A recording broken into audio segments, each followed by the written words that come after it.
نحمده ونصلي ونسلم على رسوله النبي الكريم وعلى آله وصحابه أجمعين. اللهم صل على سيدنا ومولانا محمد وعلى آل سيدنا ومولانا محمد وبارك وسلم صلاة وسلاما كثيرا كثيرا. توفیق الہی اپنے مرشد پاک کی برکت سے جمعے کی عشاء کی اس نشست میں ہفتے وار امام غزالی رحمۃ اللہ علیہ کی کیمیائے سعادت کا درس چل رہا ہے. اس کتاب کا چوتھا حصہ مہلکات کے بارے میں، جس کا پہلا اصول تھا باب الخلق والنفس، یعنی بد اخلاقی اور نفسانی خواہشات. اس کا دوسرا حصہ تھا، دوسرا اصول تھا باب الشہوانیات، کہ شہوت اور اس کی اصلاح. تو اس پر بات چل رہی تھی. آج جو بیان ہے خواہشات جماع و بدکاری، کہ اللہ نے انسان کے اندر فطری طور پر یہ تقاضا رکھا ہے، چاہے مرد ہے یا عورت ہے. اب اس کے پورا کرنے کے لیے اللہ نے حلال ذریعہ بھی پیدا کیا ہے، کہ خواہشات بھی فطری طور پر رکھی گئی ہے اور اس کے ساتھ ساتھ حلال ذریعہ بھی پیدا کیا گیا. اور اسی لیے کیا گیا کہ اس حلال کے اندر انسان قناعت کو اختیار کرے، حرام کے قریب نہ جائے. حرام سے بچنے کے لیے اس کی خواہشات کو پورا کرنے کا جائز ذریعہ اسے دیا گیا. لیکن یہ ایک فطری تقاضا ہے. جب انسان اس فطری تقاضے کو جائز جگہ پر پورا کرتا ہے تو پھر یہ نسل انسانی کی بقا کا ذریعہ ہوتا ہے. نسل انسانی کی بقا کا ذریعہ یہی ہے کہ آدمی نکاح کرے اور اس سے جو اس کی اولاد پیدا ہو تو اس کا نسب آگے چلتا رہے، نسب آگے بڑھتا رہے. لیکن اگر اس خواہش کو غلط جگہ پر پورا کرتا ہے تو پھر اس پر بڑی وعیدیں، پکڑ اور اس کی سزا جو اللہ نے قرآن میں بھی بیان فرمائی. تو یہاں امام غزالی رحمۃ اللہ علیہ نے اس کی کچھ تفصیلات کو ذکر کیا ہے. فرماتے ہیں کہ جماع کی خواہشات صرف اولاد پیدا کرنے کے لیے ودیعت کی گئی ہے. یہ جو جوہر اللہ نے عطا کیا ہے، اس کا مقصد یہ نہیں کہ ادھر ادھر منہ مارتا پھرے. اس کا مقصد ہے جائز جگہ پر اپنی خواہش کو پورا کرے، اور جو اس سے مقصد ہے کہ اس کی نسب اور نسل آگے چلے، بس اس کا یہ مقصد ہے. نکاح اس کا ذریعہ ہے. نکاح انبیاء، تمام انبیاء کی سنت اور سید الانبیاء صلی اللہ علیہ وسلم کی سنت. پھر اس نکاح کے کرنے میں مقصد شہوت کا پورا کرنا نہیں ہے کہ آدمی یہ سوچے کہ نکاح کے ذریعے شہوت پوری ہوگی. نہیں، اس کا ایک مقصد تو یہ ہے کہ نکاح کے ذریعے سے انسان کو عفت، پاک دامنی اور حیا حاصل ہو. عفت حاصل ہو، پاک دامنی حاصل ہو. اور دوسرا ذریعہ، دوسری نیت اس کی یہ ہے کہ اس کی اولاد ہو تاکہ اس کا نسب آگے چلتا رہے، حضور صلی اللہ علیہ وسلم کی امت میں اضافہ ہو، اور قیامت کے دن اللہ کے حبیب صلی اللہ علیہ وسلم اپنی امت کی کثرت تعداد پر فخر فرمائیں گے کہ قیامت کا میدان ہوگا اور اس میدان میں اولین اور آخرین کی 120 صفیں ہوں گی جس میں تمام انسان کھڑے ہوں گے. اور اس 120 صفوں میں 80 صفیں ہمارے نبی صلی اللہ علیہ وسلم کی ہوں گی، باقی 40 صفوں کے اندر تمام انبیاء کی امتیں ہوں گی. تو یہ جو ایک جماع کی جو خواہش ہے کس لیے ہے؟ کہ اولاد پیدا کرنے کے لیے اللہ نے انسان کے اندر یہ خواہش رکھی ہے۔ اس میں ایک لطیف جنت کا سا مزہ بھی مضمر کر دیا گیا ہے۔ اس خواہش کے مصائب بھی اتنے ہی ہیں جتنا اس میں لذت اور مزہ ہے، اتنی ہی اس خواہش کے پورا کرنے میں مصائب اور مشکلات بھی ہیں۔ حضرت موسیٰ علیہ السلام سے شیطان نے کہا کہ تنہا عورت کے پاس نہ بیٹھیے۔ کون ہے؟ اللہ کے برگزیدہ نبی ہیں۔ تنہا عورت کے پاس نہ بیٹھیے، اس لیے کہ ایسے مواقع کا خصوصاً میں متلاشی رہتا ہوں۔ شیطان یہ کہہ رہا ہے، کس سے کہہ رہا ہے؟ حضرت موسیٰ علیہ السلام سے، کہ کہیں کوئی اجنبی مرد اور عورت تنہائی میں مل جائے، بس میں تو تلاش میں ہوتا ہوں، تو متلاشی ہوتا ہوں تاکہ بدکاری پر دونوں کو آمادہ کر دوں۔ کیونکہ انسان کے اندر اللہ نے میلانات رکھے ہیں، اب وہ چاہے مرد ہے یا عورت ہے، میلانات تو ہیں، لیکن اس میلان کے تقاضے کو کہاں پر پورا کرنا ہے؟ یہ شریعت نے بتایا ہے۔ اب یہاں پر طبیعت کے تقاضے کو پورا نہیں کیا جائے گا۔ اگر انسان اپنی طبیعت کے تقاضوں کو پورا کرنے لگے تو پھر انسان کا نسب کا پتہ نہ چلے کہ کس کا نسب کیا ہے۔ اس لیے اس کا پاکیزہ ذریعہ نکاح کو رکھا ہے۔ آپ یورپ میں چلے جائیے، امریکہ میں، یورپ میں، وہاں اس نظام کو ختم کر دیا گیا۔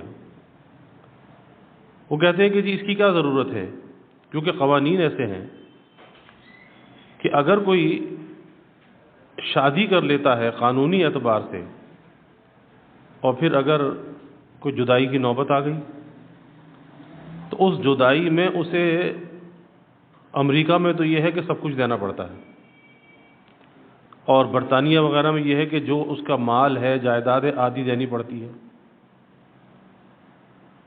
اب لوگ کہتے ہیں پھر اس کی کیا ضرورت ہے؟ اس سے بہتر ہے کسی کو دوست بنا لو۔ اور ایسا بھی ہوتا ہے کہ دوستی کے اندر اولاد بھی ہو جاتی ہے، اور پھر اس کے بعد کہیں جا کر شادی کی نوبت آتی ہے، کہتے ہیں اب شادی کر لیتے ہیں چلو۔ لیکن اسلام کا نظام، اسلام کی تعلیمات ایسی پاکیزہ ہیں کہ اسلام اس ناجائز تعلق کی نفی کرتا ہے، حلال، طاہر اور طیب تعلق کی طرف متوجہ کرتا ہے، اور اس کا ذریعہ نکاح ہے کہ آدمی نکاح کرے۔ اس سے اسے حیا، عفت اور پاک دامنی حاصل ہوتی ہے۔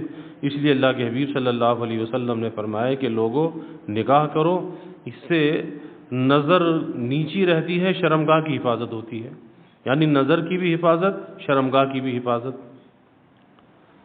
تو موسیٰ علیہ السلام سے شیطان نے کہا کہ کبھی تنہائی میں کسی عورت کے پاس نہ بیٹھی ہے، تنہائی میں، کیونکہ میں تو ایسے موقع کی تلاش میں رہتا ہوں کہ ان کو بدکاری پر دونوں کو آمادہ کر دوں۔ اور کبھی اپنے نفس پر بھروسہ نہیں کرنا چاہیے۔ کبھی آدمی دھوکے میں پڑتا ہے کہ جی میں تو بڑا پرہیزگار ہوں، میں تو بڑا نیک ہوں، مجھے تو کچھ ہو ہی نہیں سکتا۔ نہیں نہیں نہیں، کبھی اپنے نفس پر بھروسہ نہ کرے۔ حضرت جنید بغدادی رحمۃ اللہ علیہ فرماتے تھے کہ بھائی جہاں پر پھسلن ہوتی ہے وہاں پر ہاتھی بھی پھسل جاتا ہے، اس لیے اپنے نفس پر بھروسہ نہ کرے کہ جی میں تو ایسا ہوں اور مجھ پر تو اس کا کوئی اثر نہیں ہوگا۔ حضرت تھانوی رحمۃ اللہ علیہ سے بعض خواتین یہ کہنے لگیں، بڑی عمر کی تھیں اور حضرت کا بھی بڑھاپا تھا، کہ اب ہم عمر کے اس حصے میں ہیں، اب آپ ہم سے پردہ کیوں کراتے ہیں؟ تو حضرت تھانوی رحمۃ اللہ علیہ نے فرمایا کہ بھائی چاہے عمر کا کوئی بھی حصہ ہو، لیکن مرد اور عورت کو، نامحرم کو اجتناب کرنا چاہیے، کہیں ان کی خلوت نہ ہو۔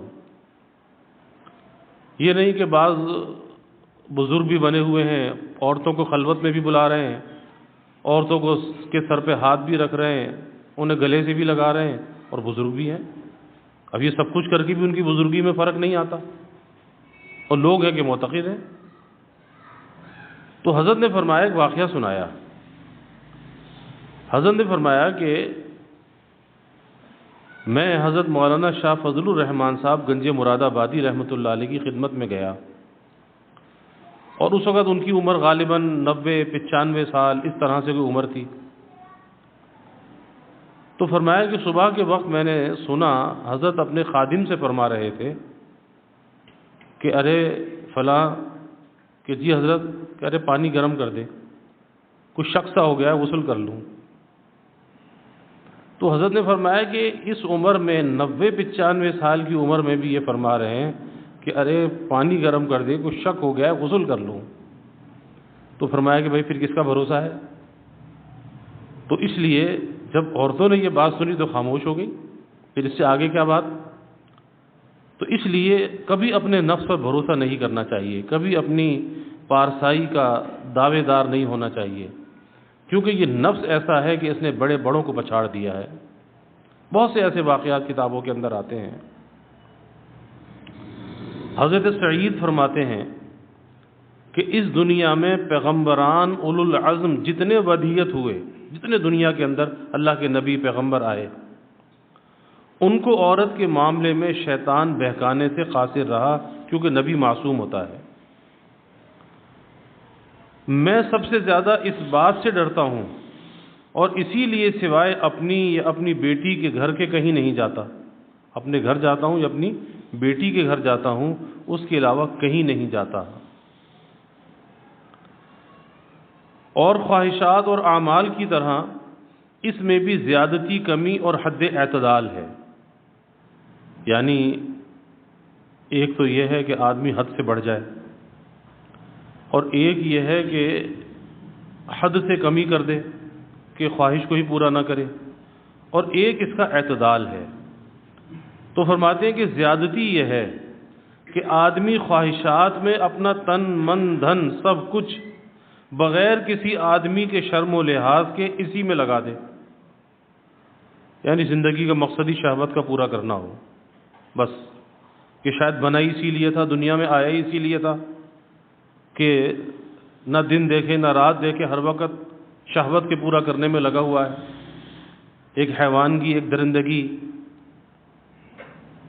نہ کسی کا شرم نہ کسی کی لحاظ. اب یہ حج کا زمانہ ہے نا، اب حجاج حج پہ جاتے ہیں، تو بہت سو کو دیکھا نوجوان. اب وہاں تو بڑا محتاط، کیونکہ رہائشیں اور رہنا سہنا وہ ایک اجتماعی انداز کا ہوتا ہے، اور سب اجنبی ہوتے ہیں. گھر کے ماحول میں تو سب اپنے ہوتے ہیں نا، اور وہاں سب اجنبی ہوتے ہیں. وہاں پر وہی حالت جو حضرت یہاں فرما رہے ہیں کہ کسی آدمی کی شرم و لحاظ نہیں. تو بعضوں پر ایسی وحشت سوار ہوتی ہے، درندگی سوار ہوتی ہے کہ ارے بھائی آدمی تو ترس ترس کے اللہ کے گھر جاتا ہے، اور کتنی آرزو اور تمنا کے بعد، حسرتوں کے بعد حاضری نصیب ہوتی ہے. اور پھر حج کا سفر زندگی میں ایک مرتبہ فرض ہے، اگر بعد میں اللہ توفیق دے تو نفل ہے، فرض نہیں ہے. لیکن وہاں پر یہ کیفیت کہ بس اس کام کی تلاش میں ہے کہ کہیں بس موقع ملے، اور یہ حالت کہ یہ بھی خیال نہیں ہے کہ اس عورت کا بیچاری کا بنے گا کیا. ہمارے ساتھ خود ایسے ہمارے ساتھیوں میں سے کہ اس درجے پریشان کر کے رکھا بیوی کو کہ حیرت ہوتی تھی کہ یہ شخص کیا اسی کام کے لیے یہاں پر آیا ہے، اور جب یہاں یہ حال ہے تو گھر پہ کیا ہوگا. کہ وہ اسی تلاش میں کہ بس کمرہ خالی ملے، کمرہ خالی ملے. آپ اندازہ لگائیے، نہ اپنی صحت کا خیال نہ دوسرے کی صحت کا خیال. پھر یہی ہوتا ہے کہ انسان کی ہڈیاں جواب دے جاتی ہیں. اطباء نے یہ بات لکھی ہے کہ ایک دفعہ جب آدمی اپنی بیوی سے فارغ ہوتا ہے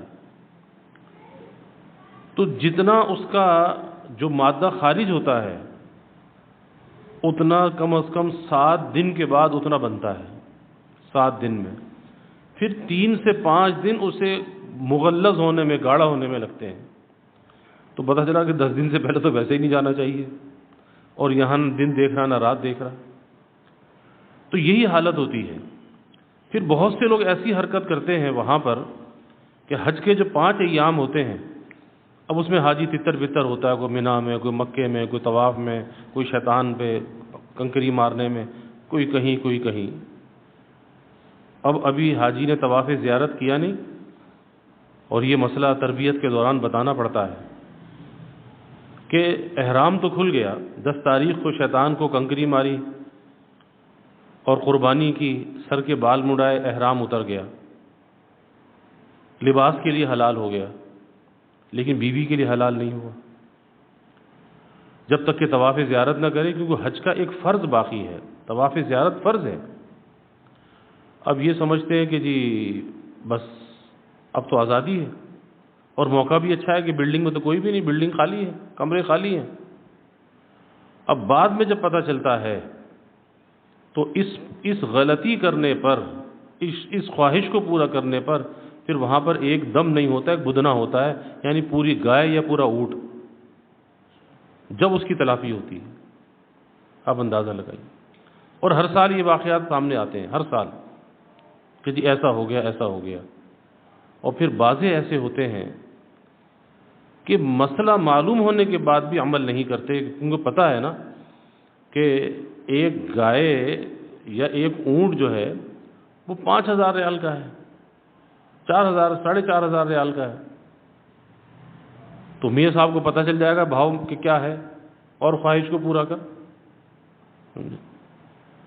تو اس لیے اتنی یعنی کہ شرم لحاظ نہیں، حیا نہیں کہ یہاں آنے کا مقصد کیا ہے، عبادت ہے. تو یہ زیادتی ہے کہ ہر وقت اسی دھن کے اندر انسان لگا رہے اور یہی دھن اس پہ سوار رہے.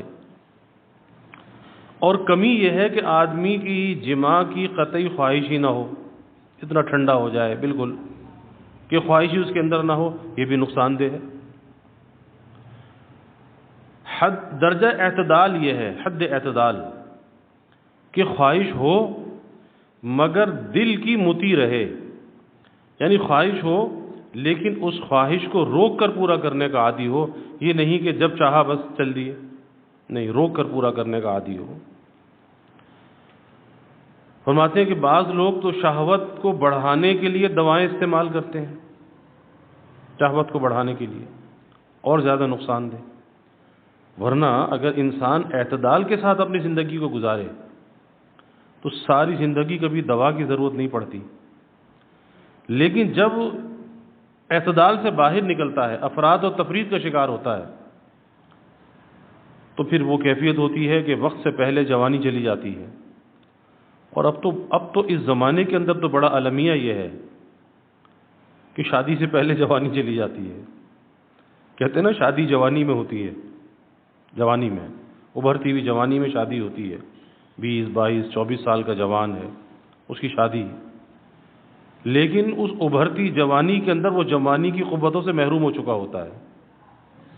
اب اس کے بہت سے اسباب ہیں، اس میں دوستیاں بھی ہیں، کیونکہ اس ابھرتی عمر کے اندر ایک ایسا جوش، ایک جذبہ اندر سے ہوتا ہے کہ اس کے انگ انگ سے جو ہے نا وہ جوانی کی قوتیں پھوٹتی ہیں. اب جس نے اس وقت اپنی جوانی کو بچا لیا، محفوظ کر لیا، اس ساری زندگی کبھی اسے دوا استعمال کرنے کی ضرورت نہیں ہے، پھر ساری زندگی کبھی اس پہ بڑھاپا نہیں آتا. اور ایسے ایسے لوگ میں نے دیکھے کہ ایک صاحب ملے، کوئی 70 75 برس کی عمر ہوگی، اور ماشاءاللہ ایسے جوانوں کی طرح ایکٹیو. کہنے لگے کہ میں تعلق تھا، بیعت تھے، انتقال کر گئے. کہنے لگے کہ میں جیسے شادی کے پہلے دن تھا، آج 70 سال 75 سال کی عمر میں ویسا ہی آج بھی ہوں. اب اندازہ لگائیں، یہ ہے اپنی جوانی کی حفاظت. تو آج تو وہ زمانہ آ گیا کہ شادی ہوئی اور شادی سے پہلے اس کی جوانی جا چکی ہے، یہ کیا کرے گا؟ پھر دوائیوں کا سہارا لیتا ہے، حکیموں کے پاس بھاگتا ہے، اور پھر نوبت یہاں تک آتی ہے کہ خودکشی کا سوچنے لگتے ہیں. بعض تو کر بھی لیتے ہیں کہتے جی بڑی شرم آتی ہے، خودکشی کر لیں، اپنے کو ختم کر لیں، کیا کریں؟ تو کس نے کہا تھا کہ اپنی جوانی کو ضائع کر؟ بعض اوقات ایسا ہوتا ہے کہ کسی ایسی غلط جگہ پر جا کر منہ مارتے ہیں، وہاں سے بیماری لگ جاتی ہے اور وہ بیماری اس کو اندر سے کھا جاتی ہے کہ اب میں زیادہ کھل کے بات نہیں کر سکتا، بیماری لگ جاتی ہے غلط جگہوں پہ جانے کی وجہ سے، غلط بازاروں میں، اس قسم کی جگہوں پہ جن کا یہ پیشہ ہو، پیشہ وروں کے پاس جانے میں، وہاں سے بیماریاں لگ جاتی ہیں جو اس کی جوانی کو چاٹ جاتی ہیں۔ ابھی کا واقعہ ہے، ابھی چند دن پہلے کا واقعہ ہے کہ 6 سال ہوئے بچی کی شادی ہوئی، پتہ چلا اب تک شوہر نے حقیقت نہیں کیا، وہ بیچاری چپ چاپ بیٹھی رہی، کسی کو بتایا بھی نہیں کہ میرا گھر نہ بگڑ جائے۔ آپ اندازہ لگائیے۔ تو اب تو یہ بڑا المیہ ہے اس زمانے کا۔ تو حضرت فرماتے ہیں کہ بعض لوگ تو شہوت کو بڑھانے کے لیے دوائی استعمال کرتے ہیں۔ اس کی مثال ایسی ہے جیسے کسی بھیڑ کے چھتے کو چھیڑ دیا۔ ایک فطری تقاضا ہے نا، وہ اعتدال کے ساتھ ہوتا ہے، اور دوا کھا کے اس کو بھڑکانے والی بات ہے، اپنے اندر انتشار پیدا کرنے والی بات ہے۔ اب ظاہر ہے کہ جتنا اس کو بڑھائے گا اتنا یہ بڑھے گا، اس عادت کو جتنا بڑھائے گا وہ بڑھتی چلی جائے گی۔ تو اس میں تو اعتدال ہونا چاہیے تاکہ اس کی جوانی، اس کی قوتیں جب تک زندگی اس وقت تک اس کا ساتھ دیتی رہیں۔ اب اگر دوائیوں کے سہارے سے ہی اس نے یہ کام شروع کر دیا تو ظاہر ہے کہ جب انسان مشغول ہوتا ہے تو اس کا پورا وجود اس کام کے اندر مشغول ہوتا ہے، پورا وجود۔ تو یہ ایسا ہے جیسے بھیڑ کے چھتے میں ہاتھ دے دیا۔ لیکن اگر کسی کو ایسی کوئی مجبوری آ گئی، کوئی وجہ پیش آ گئی، اب اس نے بیوی کا حق بھی ادا کرنا ہے، تو بھائی مجبوری میں اگر کوئی استعمال کرے تو پھر مذائقہ نہیں۔ اور بعض روایات میں آتا ہے کہ حضور نبی کریم صلی اللہ علیہ وسلم نے فرمایا کہ میں نے جب اپنے میں ذوف شہوت دیکھا تو حضرت جبرائیل علیہ السلام نے مجھے ہریسہ کھلایا۔ ہریسہ ایک کھچڑا جس کو کہہ لیں، ہریسہ بنتا ہے، آج بھی عربوں کے اندر اس کا رواج ہے، جس کو شوربہ بھی کہتے ہیں، اس کے اندر گوشت اور چاول اور یہ طرح کی یہ گندم وغیرہ یہ چیزیں ڈال کے ہریسہ بناتے ہیں۔ وہ اس لیے کہ حضور صلی اللہ علیہ وسلم کی 9 ازواج تھیں اور ان کی ضرورتوں کو پورا کرنا فرض تھا۔ شہوت کی ایک قسم عشق ہے جو زیادہ تر گناہوں کا سبب ہو جاتا ہے، کہ بس دل پھینک ہے، ادھر بھی دل پھینکا ادھر بھی دل پھینکا، اس کے پیچھے بھی گیا اور اس کے پیچھے بھی گیا۔ اگر اس سے احتیاط نہ کی جائے تو پھر قابو سے باہر ہو جائے گا۔ اس کی احتیاط اور بچت کا طریقہ یہ ہے کہ نامحرمات عورتوں کو نہ دیکھے، جو بھی نامحرم ہے اس کو نہ دیکھے، اپنی نظر کو نیچا رکھے۔ اگر کسی پر اتفاقاً نگاہ پڑ جائے تو دوبارہ احتیاط کرے، ورنہ پھر مشکل ہوگا، کیونکہ سب سے پہلا درجہ کسی بھی برائی کے مبتلا ہونے کا، اس برائی میں جانے کا سب سے پہلا درجہ نظر کی بے احتیاطی ہوتی ہے۔ اگر نظر کو جھکا لیا، جھکانے میں تکلیف تو ہوگی، دل تو اندر سے کہتا ہے، میلان تو ہے کہ دیکھ لے، گور لے، تک لے۔ اب یہاں مجاہدہ کرنا چاہیے، مشقت کو برداشت کرنا چاہیے، اپنی نظر کو جھکا لینا چاہیے، استحضار کرے کہ اللہ دیکھ رہا ہے، اللہ موجود ہے، اللہ کے ہوتے ہوئے کیسے میں کسی کو دیکھوں، اپنی نظر کو جھکا لے۔ اور اگر نہیں جھکائے گا تو مجدد تھانوی رحمۃ اللہ علیہ فرماتے تھے کہ بھائی جو آخری جو مقدمہ ہے، یعنی آدمی برائی کے اندر مشغول ہوتا ہے تو اس کا سب سے پہلا جو قدم ہے، پہلا درجہ ہے، وہ بد نظری ہوتی ہے۔ اگر آدمی بد نظری سے ہی اپنے آپ کو بچا لے تو پھر آخر کے مقدمات سے یا اگلے مقدمات سے خود بخود بچ جائے گا۔ تو نظر کی حفاظت یہ بہت ضروری ہے۔ نفس شہوت اس معاملے میں قطعی حیوانوں کی طرح ہے، یعنی جب اس کا غلبہ ہوتا ہے تو پھر اور آدمی اس غلبے کے اندر خود مغلوب ہو جائے اس کی عقل بھی مغلوب ہو جائے. تو یہ حیوانوں کی طرح ہے کہ پہلے پہلے تو اس کو جس طرح چاہو سدھا سکتے ہو، ابتدائے جوانی میں جیسی عادت ڈال دو ویسی ہو جائے گی. اسی لیے بہت سے نوجوانوں کی شادی ہوتی ہے، اب شروع کے اندر اسے تو گویا کھیلنے کا کھلونا مل گیا، اب وہ یہ کیفیت ہے کہ ادھر جوانی کا جوش ہے، اب نہ رات دیکھتا نہ دن دیکھتا، لگا ہوا ہے.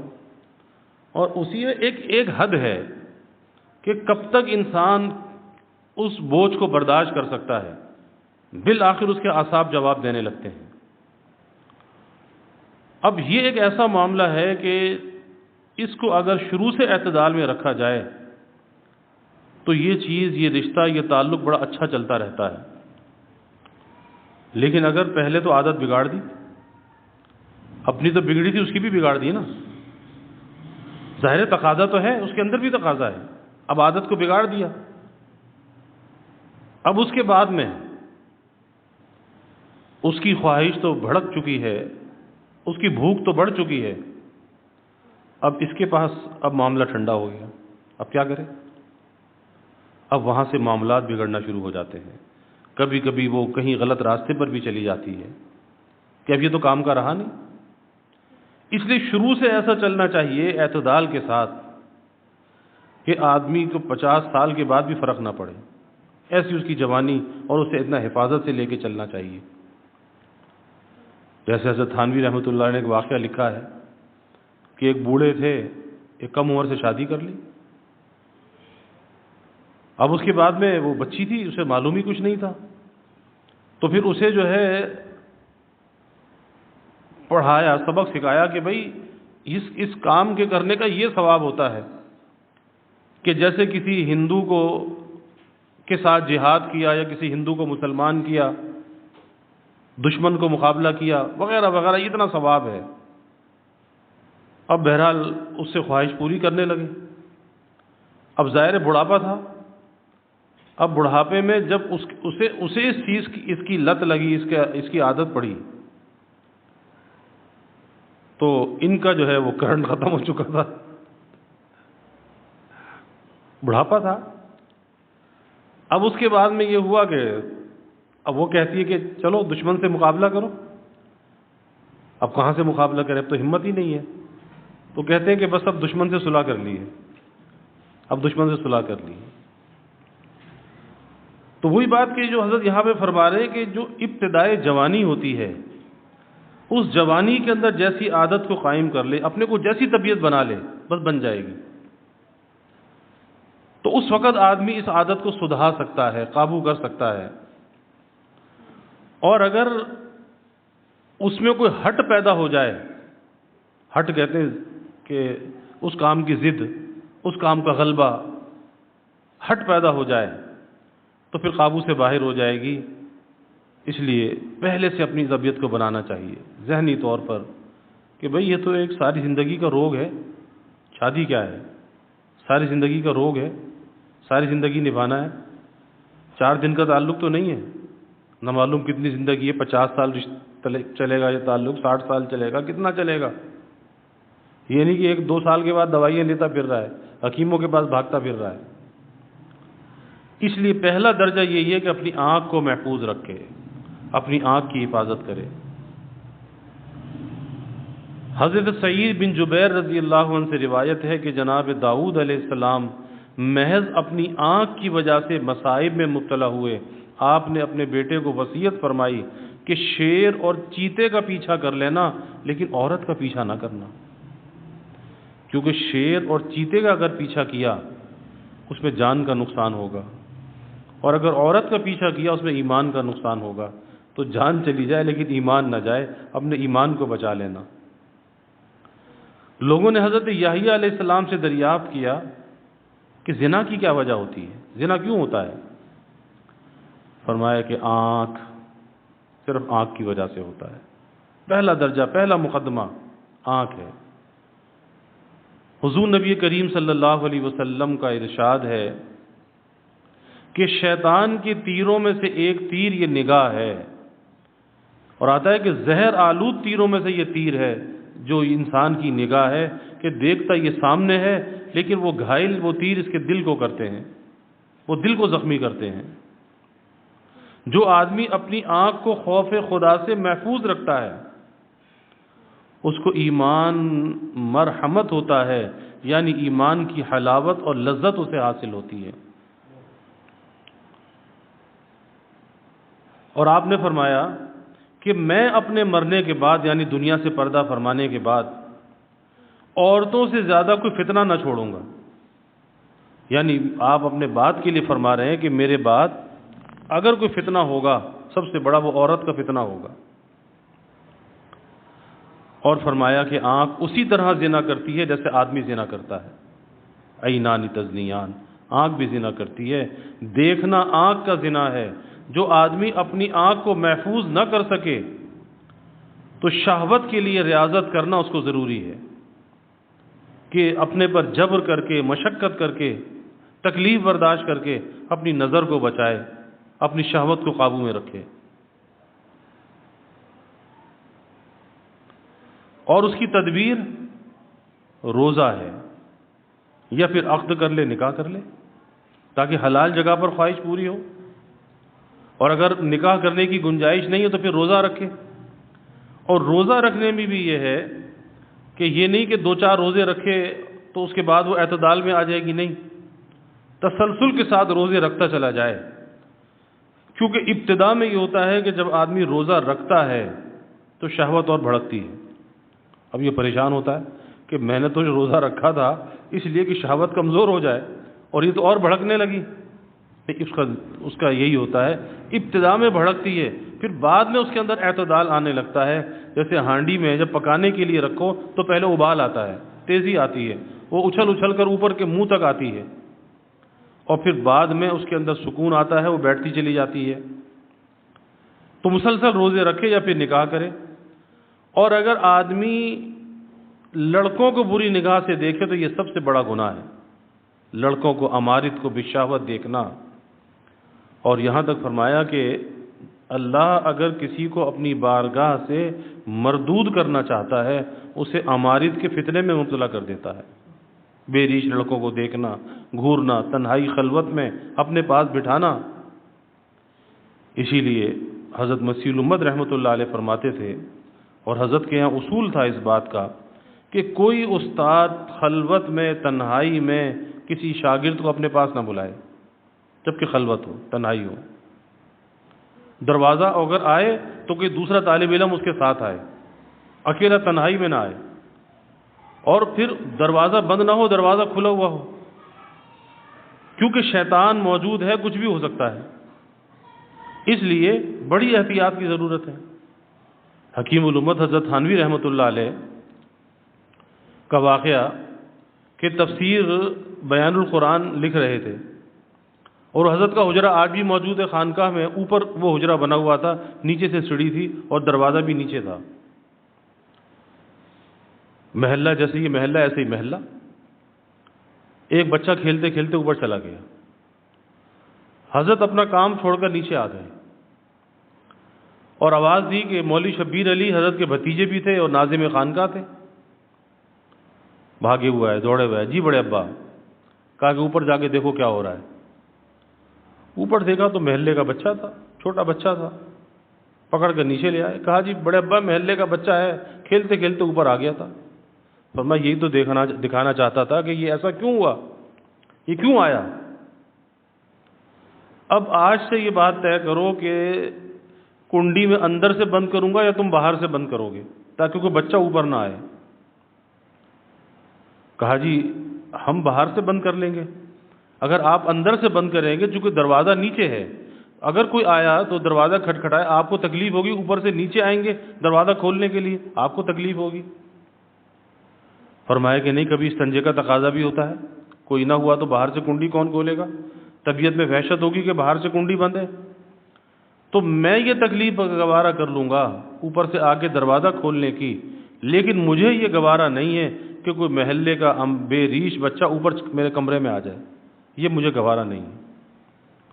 اور پھر حضرت نے فرمایا، غالباً اس وقت 80 برس کی عمر تھی، فرمایا کہ مولوی شبیر علی 80 برس کی عمر ہو گئی، اب تک تو الحمدللہ اللہ نے بچایا ہے، لیکن اس نفس کا بھروسہ اب بھی نہیں ہے، اس نفس کا بھروسہ اب بھی نہیں ہے، کچھ بھروسہ نہیں اس نفس امارہ کا اے زاہد، کچھ بھروسہ نہیں اس نفس امارہ کا اے زاہد، فرشتہ بھی یہ ہو جائے تو اس سے بدگما رہنا۔